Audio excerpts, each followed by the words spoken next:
Welcome back to Uncommon Advice. We got another episode. We have Z back in studio today. Woo! Feeling better. He was down for the count for a few days, driving a extrovert like him crazy, having to sit in the house. Oh, yeah. So we're excited to get into today.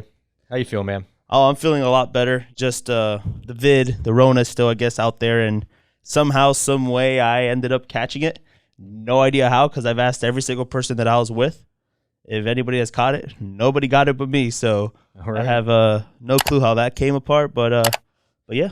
At least you're not hanging out. You didn't have to hang out for 14 days. July 4th came around, and like you said, I'm a big extrovert. I actually had friends in town, guys. Friends came in town to spend this beautiful July 4th with me, and they did not. I sat home alone and did absolutely nothing. But yeah, so Ashton held it down while you were out, so that was good. Yeah, make sure to watch that episode. That was a great episode, too, that you guys put together. Let's get into it, man. We've got some cool stuff we're going to talk about today. We're going to talk about a new group that we've got launched that we're working on. We're going to dive into the whole Twitterverse Threads thing that's going down. And then we're going to get into some uncommon advice about multitasking. So I'm excited for y'all. Tell you what, let's go. Let's do it. So, Nate, you started this group that we're talking about. You started this, 5-6 days ago? I think a week ago, right? Not that long ago. Yeah, I started it, I want to say, on Wednesday maybe of last week. So I was heading out of town to a charity event and headed out of town to the charity event. And at that event, so got those shoes there. But when I was there, I made a post before I jumped on the plane. And this is the value of owning an audience or having an audience, right? And what I did is I made a post about what we talk about in here on the podcast. We talk a lot about building $1 million newsletters and audiences and all that stuff, right? So I made a post about how I was thinking about putting some more content together for that. And we got a bunch of people interested and commented on it. I was like, oh, smokes, I gotta do something with this now. So much bigger response than I thought. So what I did is I put them into a group. And about a week ago, probably today, is when I really started kind of like dropping them in there. So in this group, first of all, what's the group called? $1 Million Newsletters. And it's free, right? It's literally, you're just giving knowledge to people who want to learn how to build $1 million newsletters. Yeah, basically. absolutely. So the group is absolutely free. It's on Facebook. It's, interesting enough, I heard the word boomer today when I was on a mastermind call, and I think it was directed towards me. Maybe this isn't the coolest platform to be using, but no, I mean, it's a lot of people are over there. So we kept it on Facebook to keep it simple. And you can search for $1 Million Newsletters and jump into group. There, it is a private group. But it is free because we don't want to just be giving the secrets to everybody. So what kind of content are you putting in there? So I'm dropping everything that we do, like all the things I've learned over the last 3 years of building our newsletters and things that I've learned in the 20 years I've been, running businesses. So not just newsletters. I just happen to have that's a lot of the content in there. But I'm dropping basically right now, it's been a post a day. From that post, it's usually highlighting one core topic in regards to building newsletters. So for example, yesterday I talked about one-step funnels. And today I talked about the 3 types of one-step funnels that we use, and I put that in there. So there's, I'm kind of really just going deep into $1 Million Newsletters and what it takes to launch one, grow one, and ultimately for us, sell one. So we were talking about something yesterday. You said a lot of people that want to join this group is because they're burned out or they're trying to learn how to do something. Because you're saying a lot of response you got back from people were like high-end, like really big agency owners and stuff like that. And you being an agency owner, I know we've spoken about it before. That's why you stopped. You got burned out. You got to a point where like, I can't do this anymore. Yeah, so really what it came down to is the posts that really kind of took off inside the group once people got in there and I ended up pinning it so people can see it because it had a big impact on many people messaging me that I've known for years. But I just talked about being burnt out. And I think in business as an entrepreneur, it happens. We get burnt out over time. And in my agency, I was running it for 9 years. We had plateaued. The previous 3 years, we're not growing. And the only way to grow was to take on more clients, hire more people, get bigger, right? Now, that didn't necessarily mean profit margins would go up or, frankly, they would shrink a little bit with more overhead. And so with that, I just was fried. And I've talked about it before, how I got a phone call on my birthday, my 40th birthday. And it's like, it's funny because, my wife knew I was burned out. my clients actually, after I had conversations with them about how we had to move on and find them a new agent, they knew I was burned out, and I think the thing was I just had to admit it. Okay. And so what I did at that point, I got burnt out, and I'm like, I got to do something different. And that's when I got into building the newsletter business, because I had done it prior. My first newsletter was back in 2008, 2009. Oh, so you mean burned down? You're talking about the agency and the newsletter. They're both basically still in the media marketing kind of thing, but what's the difference that you're getting burned down in the agency but not in the newsletter business? Newsletter business is way easier to run. Okay. Agency, I was building complicated funnels, running paid traffic, all these years, right? So between all the offers I had run prior to owning an agency that I owned, plus all the agency clients I had and all the traffic we ran for them, we were close to $100 million, a little over $100 million in ad spend in all that time frame of running, business. Now, sounds like an amazing number, but at the same time, keep in mind I've been in the online game for 20 years almost, right? So I've been doing marketing for about 20 years for the companies I've been building or doing, right?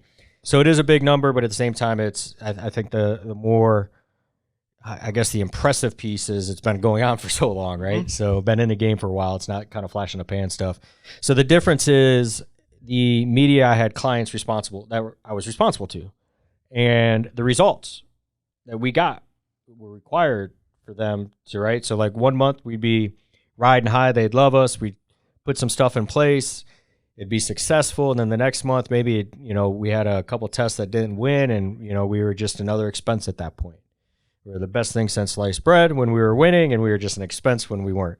So it was just an emotional roller coaster, and I truly care about the success of the clients, right? Mm-hmm. And so like I'd find myself, and I'd built this business to where I had to be in the trenches nonstop all the time. So that was the challenge. That's why I was burnt out. And a lot of agency owners are that way because they're great tacticians that become owners, right? At that point, the businesses probably want you in the trenches because you're the one that had the mastermind. You were the one. They came to you because of you, not because you're employees or anything. So they wanted you to be more involved.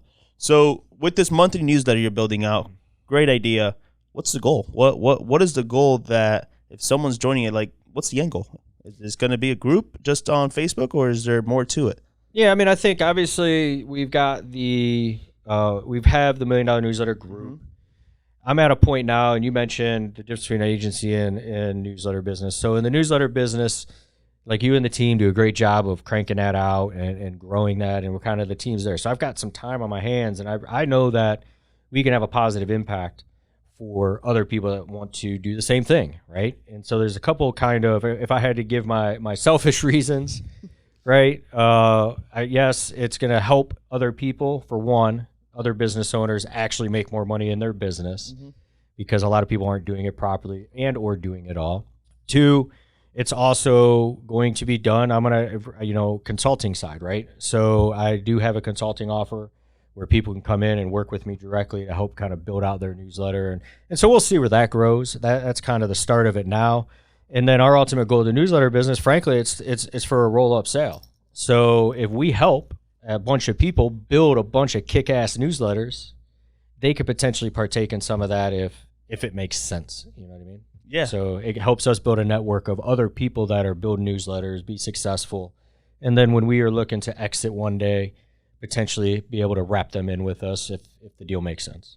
That's awesome. And I know there's a book coming along. I know you're in the process of that. That's still in the beginning. But July 4th, Nate gave us here at the office the day off, and you came in July 4th.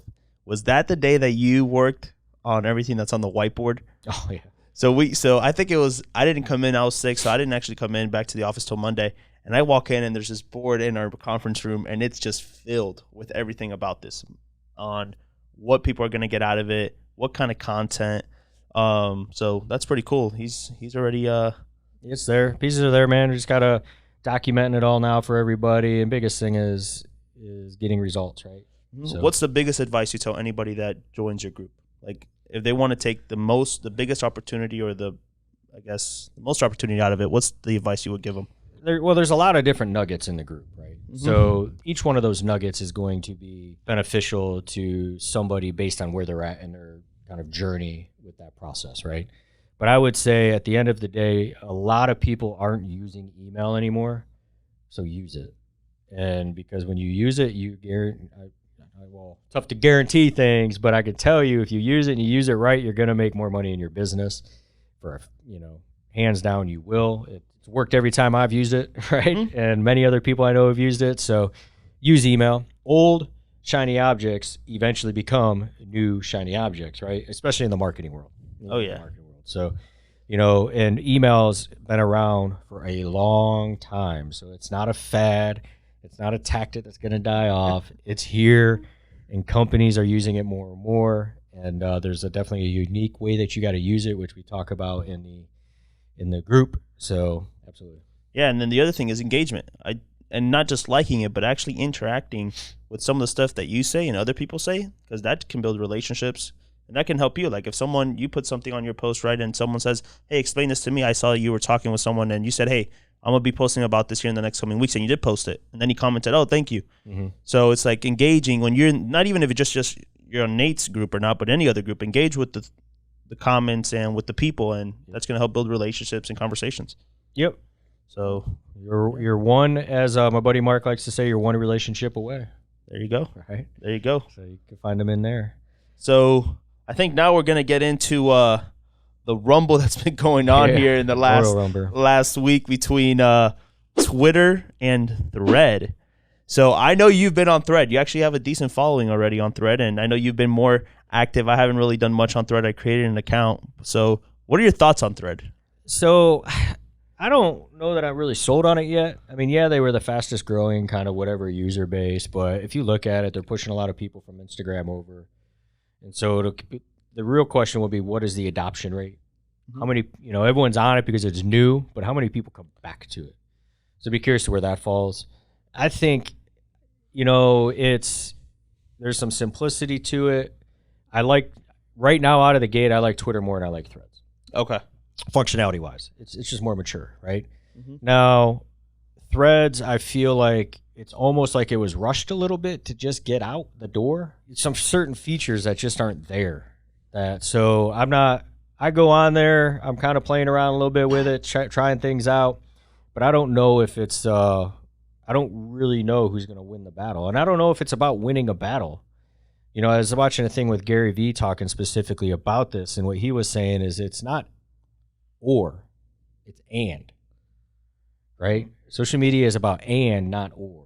And granted, he's everywhere, right? And he's on everything. So his statement made a lot of sense to me too. Like Threads, it's not about whether Threads or Twitter survives. If Threads overtakes Twitter, Threads survives. The question is, it's Threads. So how are you going to implement it in your business? It'd be interesting to see what goes down with it. What are your thoughts? I know you haven't been in there much, but what do you think's going to go down? I haven't been in there much. I will say there's one thing that Instagram did that I think lives to what we do in building audiences. So Meta has built a big audience on Instagram. Instagram has millions, maybe billions of people on it. And it's funny because there's only one way you can get a Thread account. It's if you have an Instagram account. So what they did is they're forcing their Instagram users to grow this platform. It's not like Twitter where it's a standalone where you can go in, create your account. No, you cannot get a Thread without Instagram. And when you're on Instagram, I think it's like even if you go to your bio, it's already up there. Like join Thread if you haven't joined. And then once you do join, it has, I think, like the app. Yeah, with the numbers. So I think they're doing what we've spoken about, is using their audience to grow a new system, audience kind of thing. So that's pretty cool that they've done it. But my thoughts on it is I haven't played around with it much. I've seen like what you posted, I've liked on it, but I haven't done anything. It looks very similar to Twitter from my end, from what I've seen. Just tweeting stuff. Are images allowed? I don't know. Yeah, they got images, got video, like they got all that stuff on there, but there's no like DM feature, which I guess could be good and bad. There's, Twitter seems to be more of like a real-time news platform right now. And what I've noticed right now on Threads when I'm over there is people posting more information. It's funny because some of the people I follow over there I follow on Twitter, and they're just taking the content they had on Twitter and posting it over on Threads to kind of curate all that, right?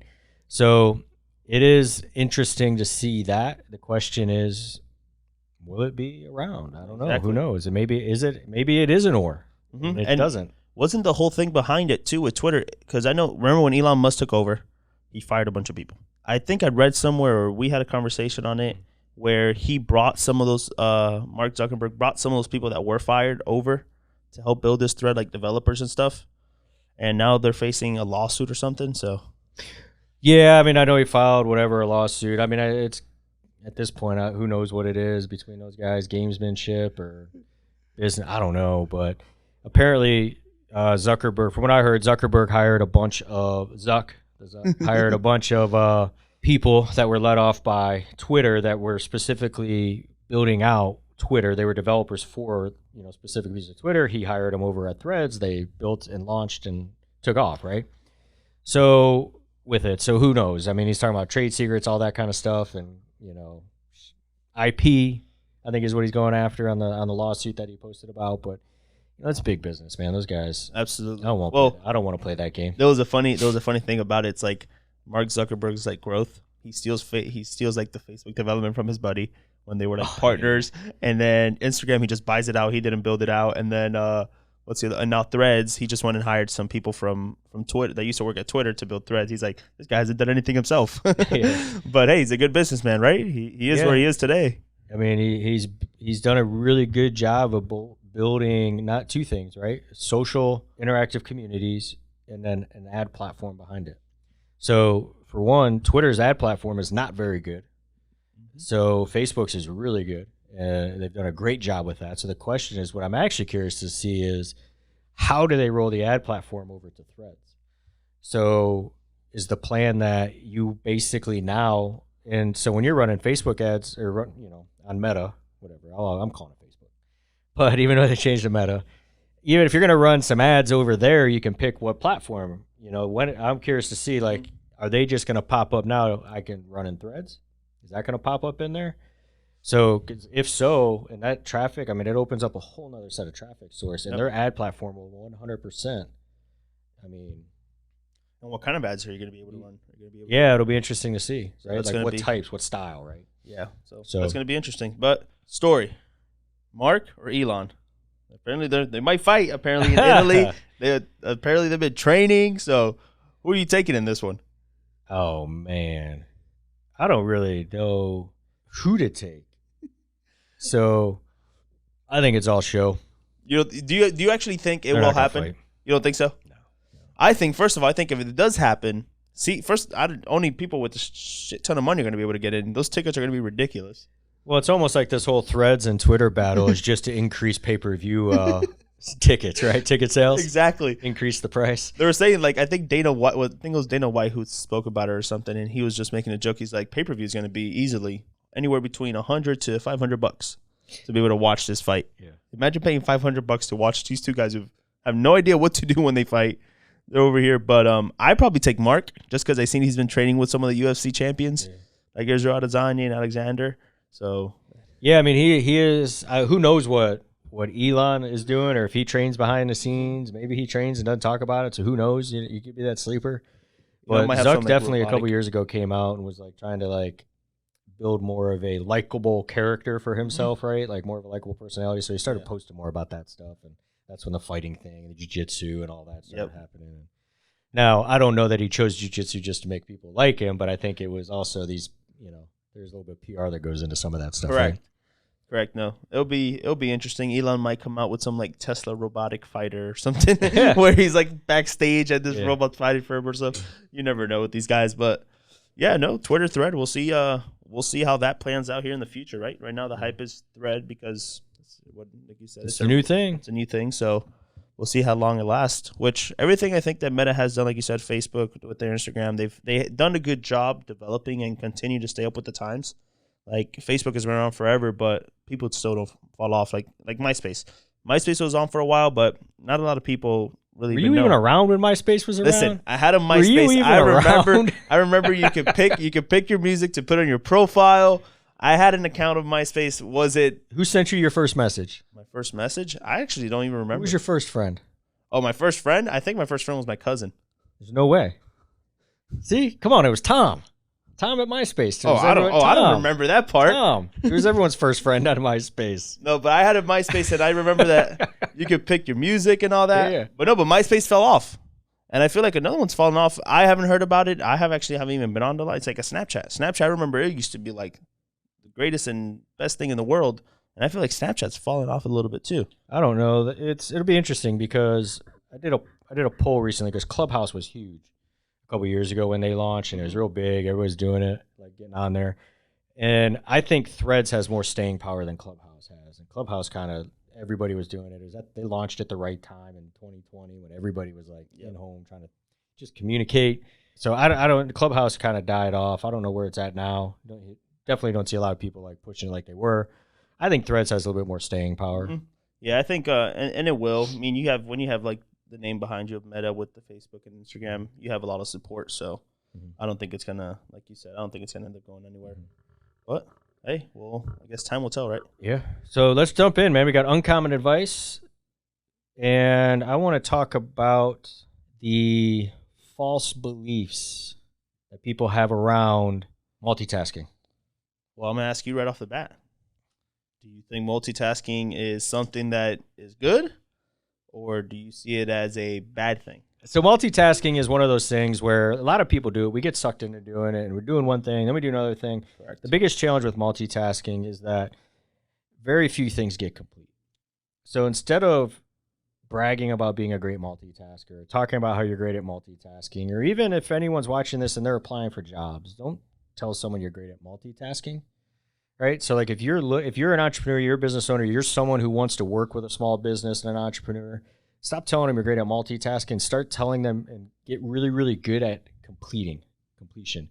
Getting things over the finish line is way more important than being able to do a bunch of things at once. Correct.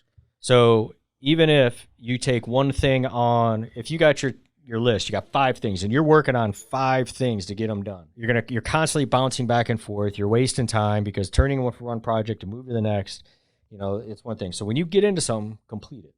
Yeah, I mean that's a big thing, but I also think when you're multitasking, the mistakes probability is a lot higher because I made them. Like I know when we do like the whole list cleaning here, we clean our list down, we're transferring them. I've made mistakes where like a Financial Maverick list should have gone here, but I accidentally put it in the American Health Dropbox folder just for trying to do so many things at once. Makes mistakes. So like you said, write down your list, and it's better to scratch it off and just do one, complete it, and move on to the next. Yeah, now multitasking, absolutely. So the key is get it across the finish line.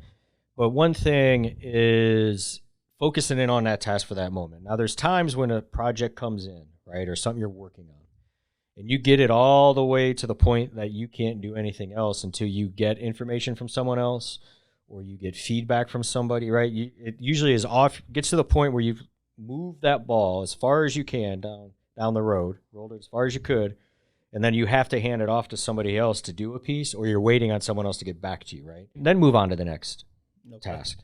So multitasking, I think people getting things over the finish line is more important. But if you're multitasking, like a lot of people think because they got 75 tabs open and are working on 6 things at once that they're being productive. Really what it is you're just busy being busy, which what people love doing is being busy, right? So getting one thing done, you can multitask in a day, but you just change how you do it. Like get one project all the way across to as far as you can before you need information back.